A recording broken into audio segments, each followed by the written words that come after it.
Well, thank you for coming. We're talking now with Lindsay Huffman, who is the Development Officer at the Charlottesville SPCA. She's been there for 2.5 years, and she's going to give us a little presentation on pet care, especially in the summer. Even we do have some summer months left, so that'll be good. And then also, she's here to talk about the foster program.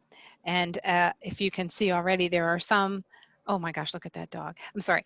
There are some foster animals that we already are getting to see here. So thank you very much, all of you, for coming. Let's see, I'm gonna, if you haven't muted yourself, if you would already, unless of course you're speaking. And Lindsay, I'm gonna spotlight your video and turn it over to you. Okay. Hello, everyone. Thank you so much for joining us today. We're going to be talking about some pet care tips for summer, like the hot months of the year, as well as kind of giving you guys an overview of our foster program. We have some of our foster parents that have joined us with the white dog, who's Basil. We have Emily and Megan. They have fostered many adult dogs and puppies for us throughout the last few years. And Megan's actually coming on board as a team member in the next several weeks. So we're really excited about that.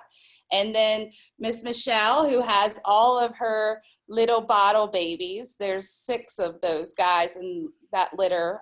She's been taking care of them since they were about 10 days old, which is a huge feat considering they all had to be bottle fed every 2 to 3 hours. So without further ado, I'm going to go ahead and just start the presentation, and then at the end of that, we're going to have some question answer time, so you guys can ask Megan and Emily and Michelle some questions about our foster program and what it means to be a foster. So if you have any questions, just save those to the end of the presentation, and then we'll give you some time to answer, talk about your pets if you'd like to as well. So summer care for pets. Of course, you know, taking care of pets is a full-time job year-round, but summertime can it makes some challenges for pets and owners to be able to safely bring their pets with them on vacation, out doing activities like lake, beach, pools, barbecues. So just giving a few tips about how to help your pet make sure that they stay safe, healthy, and happy during the summertime months. So just some health and safety tips is that basically fun in the sun, it's always, you know, this is the time of year most people are getting outdoors. They're bringing their pet along to enjoy all of the activities with them. But we are going to go ahead and talk a little bit about how to make sure we're keeping our pets safe when they go with us on our travels. So staying cool is a huge part of making sure your pet is going to be safe during the summer months. Pets are highly susceptible to becoming overheated and have like heat exhaustion, heat strokes, a lot like people do as well. So that way you just want to make sure that you always have plenty of fresh water, even if you're going along somewhere else. You know, taking water with you is always a plus. And then also make sure you have access to a bowl, which a lot of people tend to forget. So make sure you're providing them with lots of fresh water.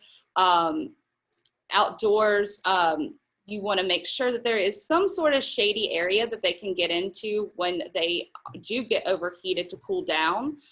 Dogs don't sweat, or cats either. So they actually, their heat is, it comes out of through panting and through their pads of their feet. So they are basically, that's the way they help cool down. So they're gonna need a cooler place in order to do that, to release the heat from their pads. So typically if you see a dog that's been a little like running around and it's hot, they'll go somewhere shady and cool and just lie there and kind of pant a bit, breathe hard, and that's normal.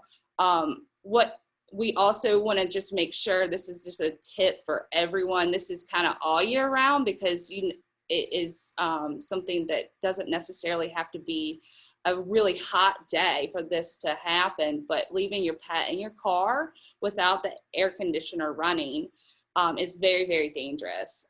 Even up, a 55 to 60 degree day without any airflow into the vehicle can be dangerous if the sun is shining in on a pet.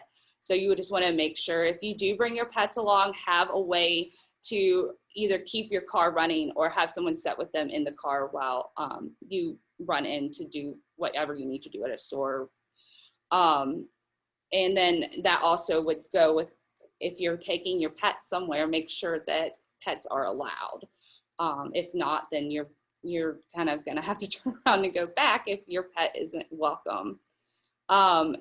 Apply sunblock to pets with lighter colored fur or really short fur. There's some dogs that have little pink noses. I think Basil probably does. That they just are more, they're going to be more susceptible to getting sunburn.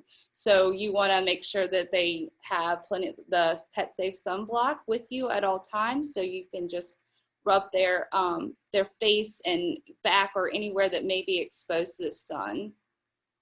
Asphalt, of course, it's hot. I'm sure everyone's probably at some point walked across hot asphalt with bare feet, and it's pretty painful. So that is what your dog experiences as well if walking on hot pavement. So just make sure that if you are anywhere walking in a park or whatnot, that they have access to grass or other kind of material that they could walk on without walking on the pavement. Clipping or shaving your pets can actually, it enables them to regulate their temperature. So I know people probably think, oh, wow, it's a lot of fur, we should shave them, but it's actually a hindrance for them being able to cool themselves. So you don't ever want to actually shave your pets down. That also leaves them more prone to being burned by the sun as well, because their skin is more exposed than it would normally be. Grooming, your normal grooming routine during the summertime is, definitely a must. So any kind of, if you do have a long haired pet, brushing and clipping and things like that, trimming, are all good ways to keep your pet looking their best during summertime. Walks and exercise, usually it's best to do that in early morning or late evening after the sun has either risen or before the sun rises or after it sets, just so you can have a better temperature variance for your animal to be able to get the exercise that it needs safely. Some of the things that we look out for heat-related illness are going to be excessive panting where they cannot cool down, and that's typically longer than 20 minutes or more. Typically a dog in good health can usually cool itself by panting within about 25 minutes. If it continues to go on longer than that, then there may be some other heat-related issues going on. Excessive drooling, gums, red gums. Usually dogs' gums are pretty pink. So when they get bright red, that means that their circulation is, their body temperature is risen. So it gives you that kind of indicator of that you need to be really careful and try to help your pet cool down. And by saying that, you don't ever want to do anything like dip them in cold water or something their body temperature would release all at one time. You'd want to do that gradually, typically by the paw pads, using just rubbing alcohol actually with a cotton swab on the bottom of their pads can help them just release some of the heat within their body. Vomiting and then or uncoordinated movement. So if they're kind of wobbly, not really seem like they're all there mentally, like a lot of times that can just be from a heat-related illness. So you just want to keep an eye out for all of those things. And if you start seeing any of them, please don't ever be afraid to contact your vet if you're worried about that. So some other tips for basically if you're going to be bringing your pet along with you on vacation or trips to a pool, lake, or river, anything, you want to just make sure that that all pools, like if you're not monitoring the pet, you want to make sure that your pool is enclosed and the gates are kept shut so they don't have access to that. Sometimes if they would fall in and not know how to get out, that is a very likely cause of drowning. If at the beach, salt water is not only not good, it's pretty toxic for pets. So you just want to make sure if you do go to the beach, again, you're carrying that water along with you so they don't drink the salt water, which can make them sick at best. And then if they do drink too much salt water, it can be life-threatening actually. On boats, to make sure, or kayaks, make sure your pet is wearing like some sort of life vest or something just in case they were to go over or jump over, which would be more likely. That way, if they do kind of panic once they hit the water, they're at least being kept afloat with their flotation device. So fast moving current, this is something that usually happens like in rivers and things like that. Dogs can get swept downstream. A lot of times they panic and don't really know what to do. So instead of swimming over to the side where they would be safe, they just tend to kind of go with the flow and continue floating. And then, which can get them into big trouble with rocks and like drops and whirlpools, things like that. So the another big thing would be, and that's pools, rivers, any sort of water, just making sure your pet knows how to access the water safely. So you just want to make sure that they have access to be able to get out of the pool without panicking or any kind of water source. And never ever force your dog or your pet to get in the water. If they're afraid of the water, then you can do things to help them become more comfortable, but forcing them just probably increases the fear and would make them more apt not to want to go in the water because it's a bad experience. Don't ever leave your pet unattended near a water source or in a water source. That could just lead to them becoming panicked or trying to get out, and you not being there to help them if they need that help. And then fireworks, that's something, a lot of people tend to think that their dog would enjoy going to watch fireworks with them, but that's not so much the case. They think it's super scary. And if you have a dog that's uncomfortable with thunderstorms, you know what those scary sounds and big lights mean to them. So just keep your pets at home and inside when there are fireworks going off nearby. So some health tips for keeping pets healthy and parasite-free during summer months. Of course, ticks and fleas are more active through spring through fall. So that is always something to start as soon as March, typically. If you don't do that all year round, making sure that they have a flea preventative, tick preventative on them at all times. Deworming pets in the summer is also more crucial. They do have monthly dewormers, and if your pet is on a monthly dewormer, then you don't really need to do anything extra, but parasites do thrive in like warm, dry environments. So typically in the summertime, that could be your, we have, see things like coccidia and giardia and other organisms that typically you don't find as prevalently during the winter months. And then heartworms, mosquitoes are what carries heartworm disease, or can actually cause heartworm disease in dogs. So you want to just make sure that they are receiving their monthly heartworm preventative during this time of year. As we all know, mosquitoes are horrible, and they like to they not only like to bite us, but they like to bite our pets as well. So it's really important just to keep them on that preventative, especially during warmer months of the year.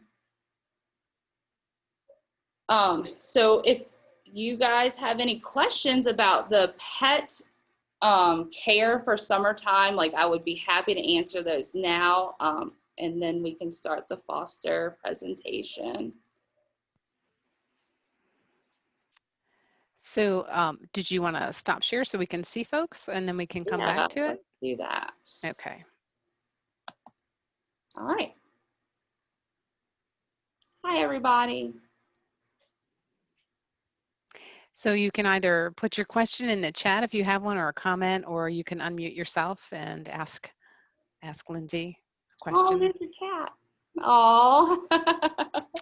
Oh, sweet.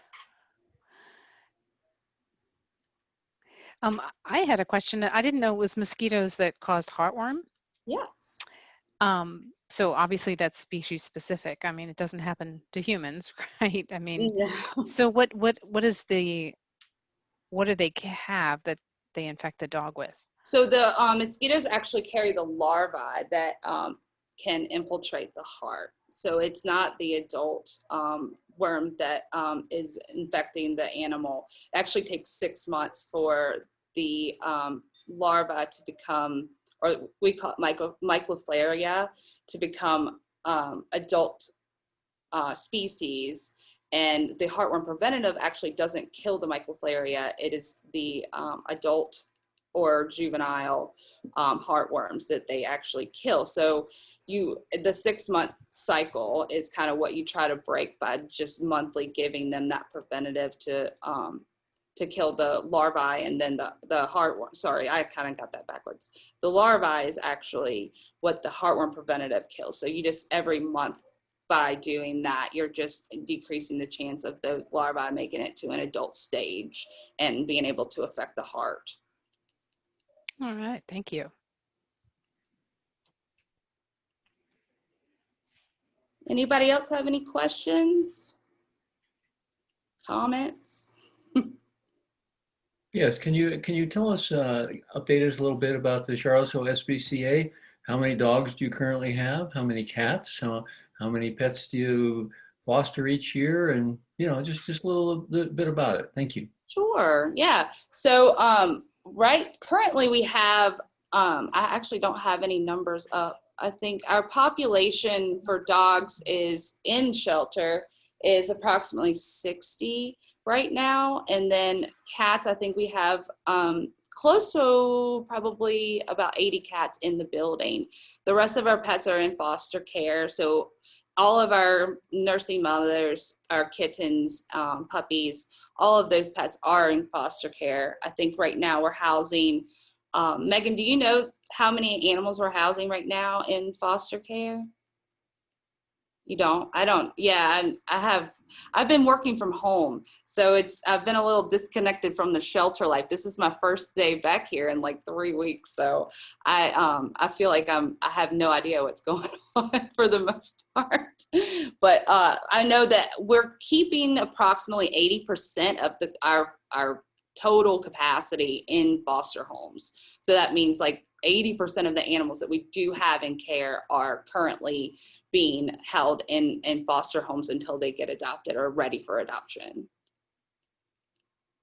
Well, how many foster homes do you have then? That sounds like you have an immense number of foster homes. We have a lot. Yes, sir. We have actually in the past several months, since March, we have almost tripled our foster capacity, which means we have, I think when we inventoried back in July, we had a wait list of 700 people on our foster wait list. That means that they didn't have a pet in their home at that time. So we could call them if we needed to find foster homes for pets. So we would just kind of go off our on-call list and be able to reach out to people individually to come and take a foster pet. So you have 700 people willing to foster pets? Yes.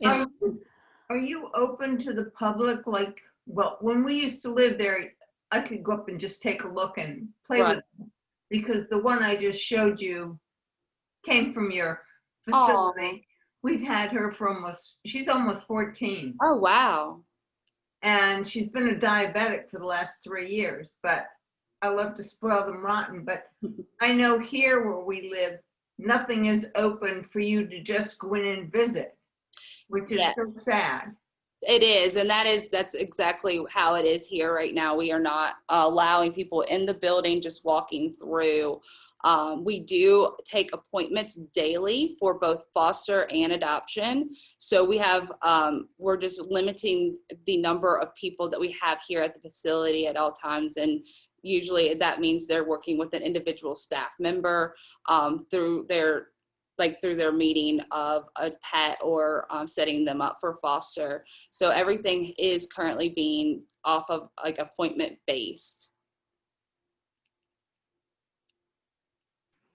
So Lindsay, I'm imagining, in addition to what Tom and his wife are saying, how do people, is it on the website, all of the dogs and cats and?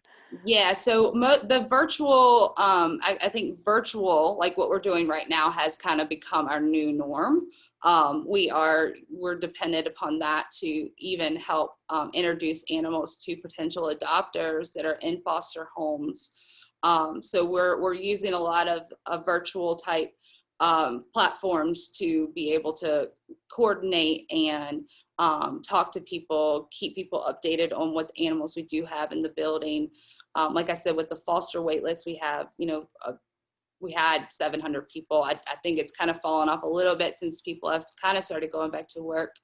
But right now we also have a wait list for people looking for pets. So we are kind of maintaining a log of folks that are looking for a particular type of animal or have characteristics or specifications that they are looking for in an adopted pet. So we're just keeping that list going, and we can contact people as we get the type of pet that they're looking for in.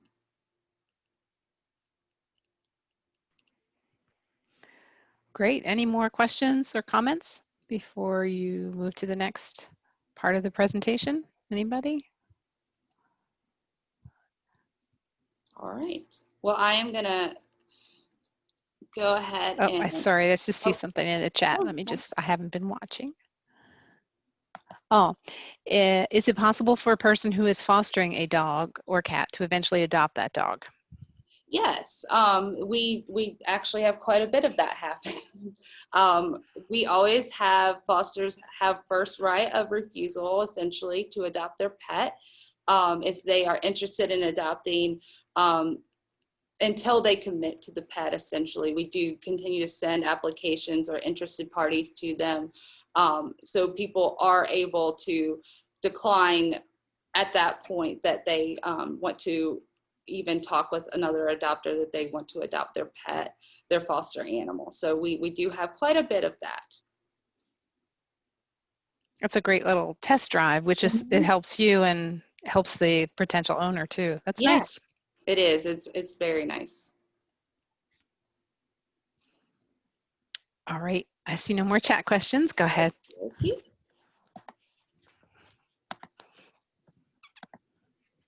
Okay, so now we're going to talk about our foster program. And the idea behind foster is basically animals don't thrive in the shelter environment. This is just not the best place for them to be. It's stressful, it's lonely. They don't know the people that they knew before on the outside, and they don't have, their friends. Like nothing seems normal to them any longer.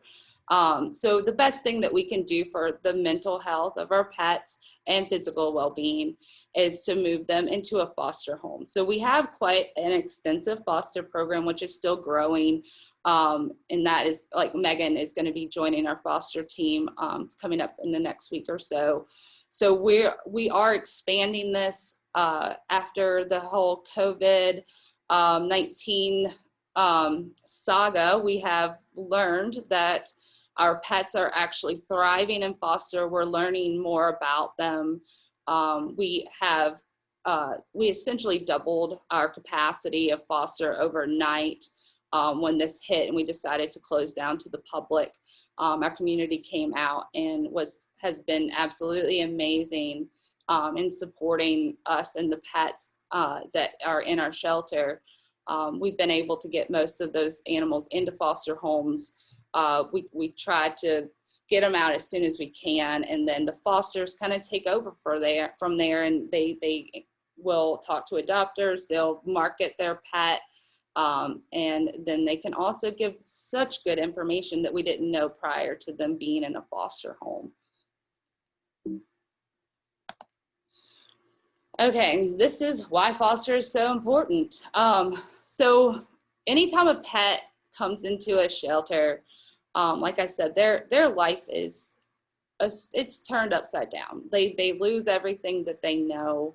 A lot of them, you know, being adult animals, have had a home, have had a family, have had, you know, pet brothers and sisters. So losing all of those things and coming into an environment that is basically four walls is extremely stressful. Animals tend to shut down. They don't want to eat. They don't want to go outside. They don't even want to do their normal routine any longer. They're basically lost. While here, you know, they can also start exhibiting, because of the changes that have happened. They suffer from kennel or cage stress. This is really, really hard, especially for adult animals that have had homes. Puppies and kittens tend to not have as hard a time just because they don't have the life experience the adult animals have. Adult cats that have been with their person their entire life, and then, you know, something happens where the owner can no longer care for them and they come to the shelter, they typically just shut down. They'll hide, they'll go, they won't eat. They basically lose their will to live, which is so sad. And it happens so many times, especially with kitties that have, you know, middle-aged cats that have known no one else in their whole life other than their owner. The same for dogs. Dogs are a little more resilient to making friends with new people. So they tend to have a little bit of an easier adjustment, but we see a lot of kennel stress in dogs, having to live in a cage, surrounded by other dogs barking and jumping and being stressed out as well, just kind of exudes all of the stress and bad behavior that probably would not be exhibited otherwise in that dog, just because they don't know what else to do. So fostering is just, it's providing a homeless pet a temporary home. And it is probably the most life-saving aspect of any shelter. Of having a robust foster program is ideal, or now pivotal, for having a successful life-saving shelter. You're basically taking away the animals' fear of being in this place and putting them in a home. Many of our fosters are reoccurrent fosters, so they have a really good skill set already to handle, you know, the decompression stages of these animals, help them feel safe and comfortable. So we really can't tell you how important foster is, but we've had, you know, some stories that have happened this year of dogs that we had nobody wanting to take into foster because of their kennel behavior being naughty. So we have opened our foster base up to accepting a lot of dogs that are suffering from kennel stress, or just like typical, you know, big puppy behaviors, and we're getting people that are more comfortable handling a wide variety of that stuff. And these dogs have become extremely successful with just within weeks of being in a home. Who can foster? That is, anybody can foster. We try to allow people to set and personalize their own foster experience. We have people that, you know, like Michelle, like, you know, she's been fostering kittens this summer, and she took on these bottle kittens. So and then Emily and Megan, they have dogs. So I think, you know, they typically like to take adult dogs and bring them into their pack, they're all really social dogs. They kind of help other dogs. They help the shelter dog kind of break down a little bit faster and get to a point where they feel safer. So anybody can foster. Foster experience is based upon the individual of the foster family. Like that is totally up to you. There's anywhere from weekend foster, day trip foster, and then we have like medical fosters and things like that that are going to be long-term. So all the types of fosters or animals that we typically try to foster out, and it's going to be our neonatal babies, our bottle babies, and nursing moms. It is pivotal to get those guys out of the shelter as soon as possible. So they usually don't stay here more than a couple hours just to get seen by our vet team, and then they're moved into foster placement. Medical fostering is any kind of, we have a lot of animals that are recovering from major surgery or illness, and this is just not a conducive place for recovery. So we have been dependent upon our skilled medical foster team to handle being able to take these animals and, you know, make sure they have meds and everything's going correctly as far as their recovery process. Puppies and kittens, we foster anything that is not old enough to be spayed or neutered immediately. We don't typically keep these guys in the shelter for more than 24 hours at a time. They typically go into foster for 2 weeks. They come back here, they're spayed and neutered, they receive their booster vaccine, and then they are ready to be adopted. And we actually have, most of our fosters now are keeping their puppies and kittens until they're adopted, and helping through that process instead of housing them at the shelter after they're ready to be cleared for adoption. Adult foster, that is any adult cat or dog that just needs a break from the shelter. This is our mental health break for our adult pets. This is if there's anybody that's just kind of deteriorating, not feeling like this is the best environment, those are going to be our priority to get out. So we always prioritize dogs and cats that are just not thriving here before the guys that typically are, you know, kind of, they don't mind it as much. So we kind of have a priority list when it comes to adult animals and try to make sure that we're serving the most needed first. Behavioral and socialization, this goes for both cats and dogs. We have a lot of the behavioral issues are more extensive in the shelter. So both cats and dogs can exhibit pretty substantial behaviors here. But once go into a home, become like very, very different pets. They actually kind of revert back to their self before they came to a shelter, and it makes them so much easier to be adopted and just be able to talk to people about their needs. And then we have like a weekend holiday foster, which is a short term. That is somebody wants to have a sleepover, or during holidays, we just try to, when people are off, we just try to encourage people to take an animal home. And usually this is adult animals that maybe haven't had a break from the shelter, that we don't know a whole lot about. Just that weekend away from here is a real refresher for them. And we learn a lot of information, typically get lots of videos and pictures and things that we can use to help market them for adoption. And that's very similar to our Fido field trip, which is our day trip program. And that's kind of, you know, a way for people to just get a dog that is in the shelter and take it out for a hike, or go watch TV on the couch, or go for a car ride and get chicken nuggets. I mean, there's the possibilities for day trip fostering is endless. And then, like we said, the foster to adopt is what we call, it's a test drive adoption. So you have somebody that's a little on the fence about taking this pet home after just spending a little bit of time with them here at the shelter. We do have this option, not for all pets, but for a good number of them. Most of our adult animals have this option.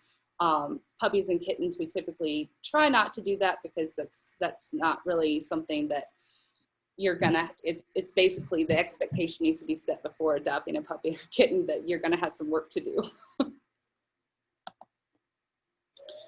So adult animal foster, this is just a way for our adult cats, dogs and cats to spend some time in a home while they're waiting to get adopted. This actually has proven to be a method that helps increase the adoptability of animals, as well as decrease the length of stay that they're actually even in the shelter system. They tend to get adopted from foster much quicker because they have someone that can advocate and tell how they have done in a home. So these are our little bottle babies, which Michelle has. They are a lot of work.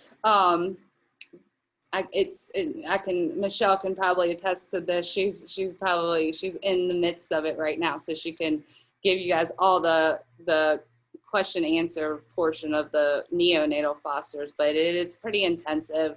Like animals need to be fed between 2 and 3 times a day for the first 2 months. So until they can start eating on their own, that is solely coming from you, from a bottle.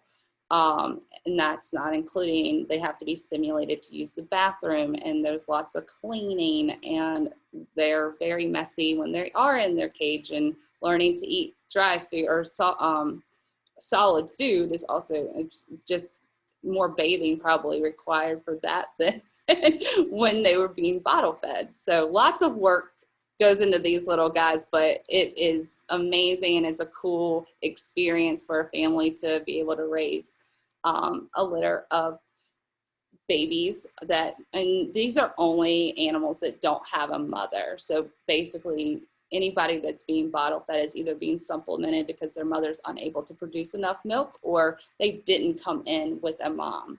So we do want to keep families together as much as we can. So we do try to keep moms with their babies for 8 weeks. Sometimes it doesn't work that way, but we do like to try to give that good start in the social aspect that they receive from their mom.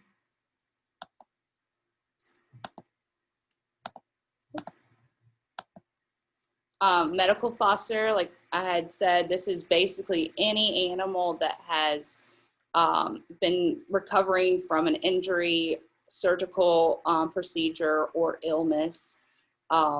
This is the best place for any of these guys to be, would be in a foster home. It's one-on-one individualized care. There's lots of, bandage changing and probably assisting with walks and food and medications, and lots of things that have to be considered when taking a medical foster. They just need to be, a lot of them are on crate rest or bed rest. So that means they just can't move. They have to have limited activity. So there are a lot, they're pretty high. There's a lot of care that goes involved with these guys, especially right after they're recovering from an illness or injury. But it is actually a really amazing experience as well. Just like the neonates, you're going from helping something heal to be its best self again. And puppies and kittens, like I said, we do try to keep these guys out of the shelter until they are fully vaccinated. We typically are doing 3 vaccines with puppies and kittens. So they come visit us throughout their foster time to receive deworming, flea and tick preventatives, and vaccines, even before they're spayed and neutered. So we do keep a pretty good watch on these guys, and they do come visit us quite a bit to make sure they're getting all the coverage that they need to be healthy and to stay safe when they do start going outdoors. So field trips, this is just checking a dog out. This is basically anyone can come in and do this. This is open to the public 7 days a week. Right now we have not started this program back, but this is probably something that I feel like we're gonna need to do like pretty soon. Most of our adult dogs have been in foster care, so we really haven't had a whole lot of animals to go on trips. But now that we are seeing our population rise a little bit more in the shelter, we will depend on programs like these to get these guys out, to get that individualized support and exercise and stimulation that they get from being able to go on field trips.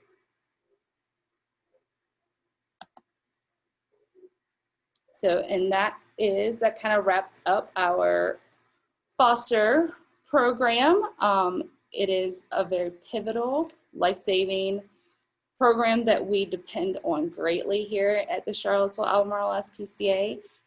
We are really excited to be able to expand this program and kind of try to reach as many people about the importance of it as we can. So I'm glad that you guys are joining us for this, because it's definitely something that I'm very passionate about and we are very passionate about here at the SPCA. I'm gonna go ahead and come back. Lindsay. Yes. Lindsay. Hi. Thank you. That was very interesting. And could you lift up that dog that you have, available to foster, and how much does it weigh? So this is Penelope, and she is not quite ready to go to a foster home yet because she's still on stray hold. She was left on the property last week in our overnight pen, so she's still waiting stray hold. I don't know her exact weight. I would say she's probably about 12 pounds, just picking her up. Could you lift her up a little bit? Because I still can't see her. She's here. Oh, you know. Oh my gosh. Yeah, she's so cute. She's so cute. She's hiding my hair. Oh, it's okay. Yeah, she's really, really cute. She's been very good. So when she's on stray hold, like how long does that go for before then you would? So it's actually ends up being 12 days because she did have identification. So she, I don't know the exact date that she came in. It was sometime last week. So she'll probably be available for foster later or early next week would be my guess.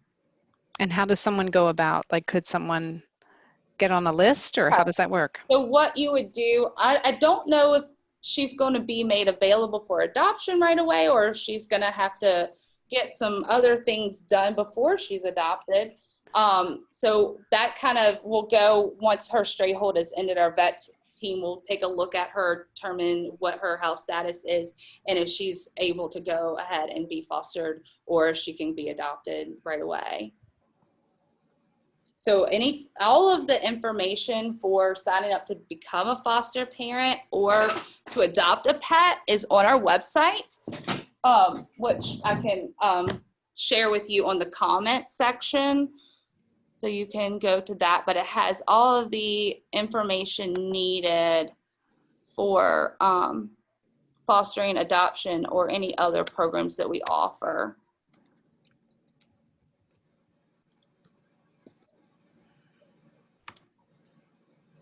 Great, you put that in the chat. Thank you. Does anyone have any other questions? We have Emily and Megan and Michelle here too, to kind of talk to you a little bit about their foster experience. If you want to go ahead and go, Emily, and then. Sure. So it's actually funny, Lindsay, this dog that we have is our foster. It's not Basil. Oh, wow. And Morgan gave her to us because she looks like Basil. She does. And she's getting adopted today. So she's on her final leg of fostering. We usually we've only fostered dogs. We also have 4 cats, and it's kind of like a tenuous balance with their dynamic. So we're not going to introduce any more cats. But I think we counted we've done 20. Yeah. we've learned the hard way that we should not foster puppies.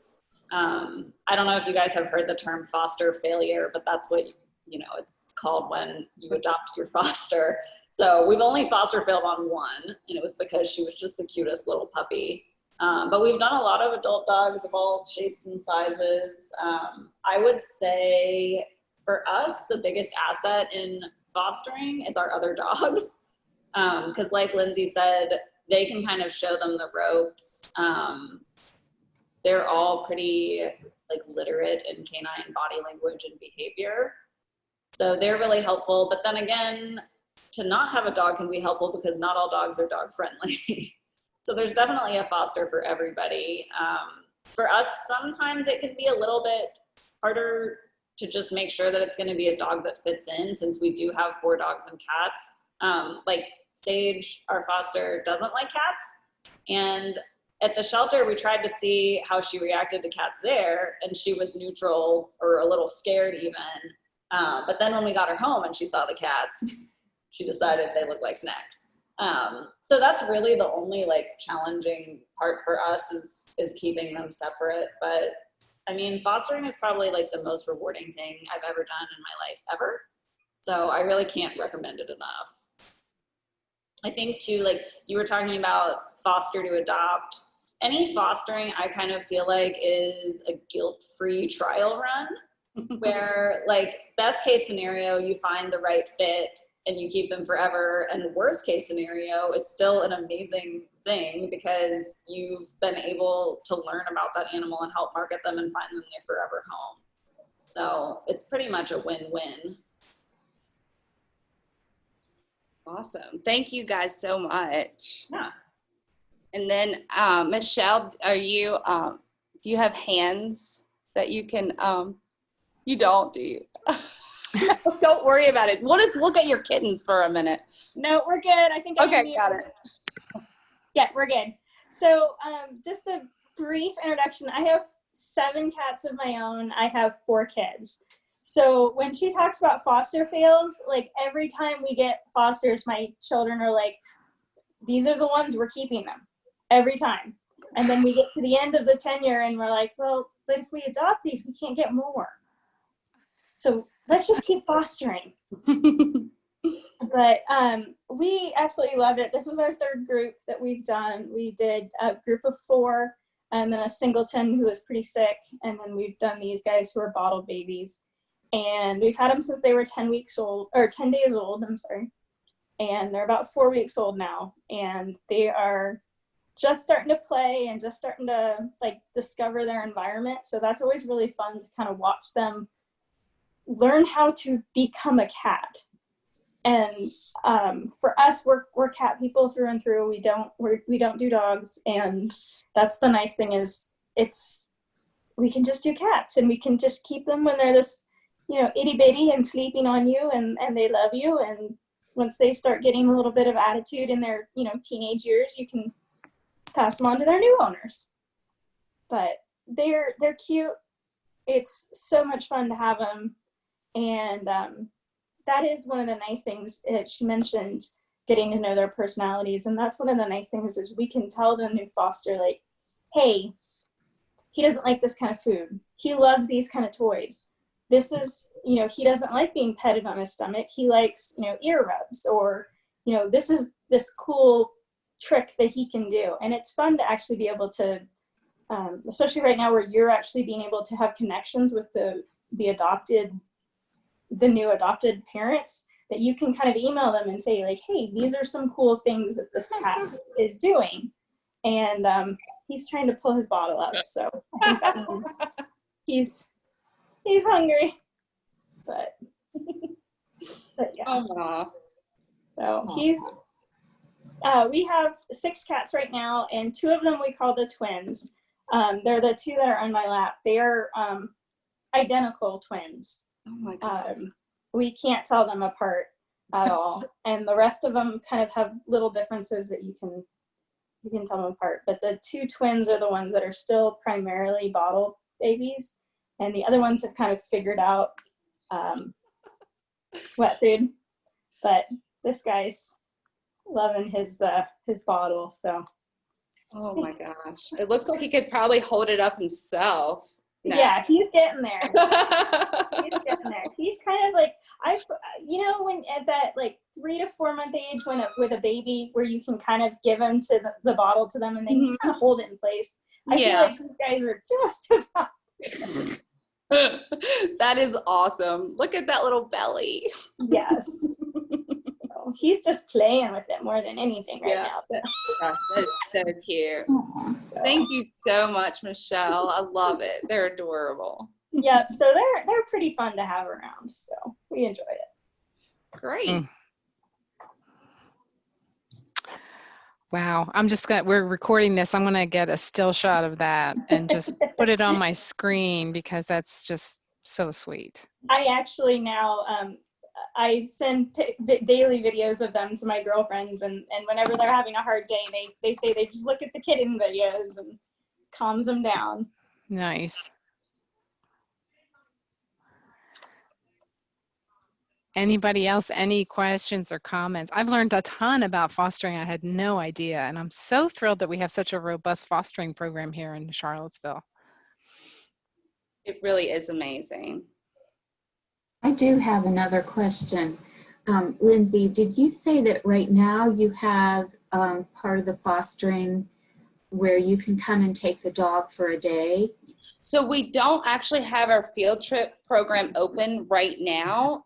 We are hopefully going to be opening that back up soon. We're just pretty, there's a scheduling aspect. And like I said, most of our dogs are in foster homes. So it hasn't been as critical to have that program running throughout the summer. Okay, thanks.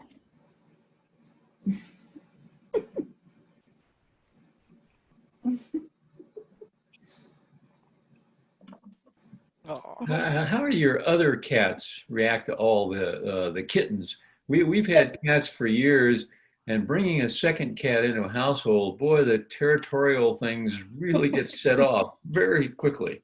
Yeah, cats are really difficult to introduce into a home for sure. Michelle, you probably have a lot of experience with that though. Yeah, we have a lot of experience with that, and we've had some cats that have had, different personalities along the way. But the nice thing is, and we will probably only ever foster kittens just because our cats have kind of figured out how to deal with kittens. They kind of, for lack of a better term, they ignore them for most of the early stages. And we have a room that we put the kittens in, and we also have a soft-sided playpen that we put in our living room, and they can kind of sniff them, but they can't get at them. So it's a lot of just smelling for a very long time before they actually ever meet. So we think that kind of helps a little bit. Huh. But like right now we're in my bedroom, and one of my cats is just sitting in the corner just kind of watching this the whole time, just like, oh God, she's got the cats again. Oh man.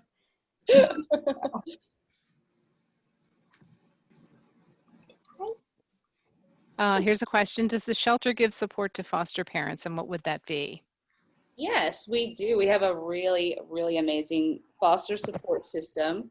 Like I said, we are expanding that program. So we have counselors that are available. We have an emergency phone. So if there is ever an emergency that happens after business hours, that is the way that the foster can make sure that their foster pet gets medical care if needed.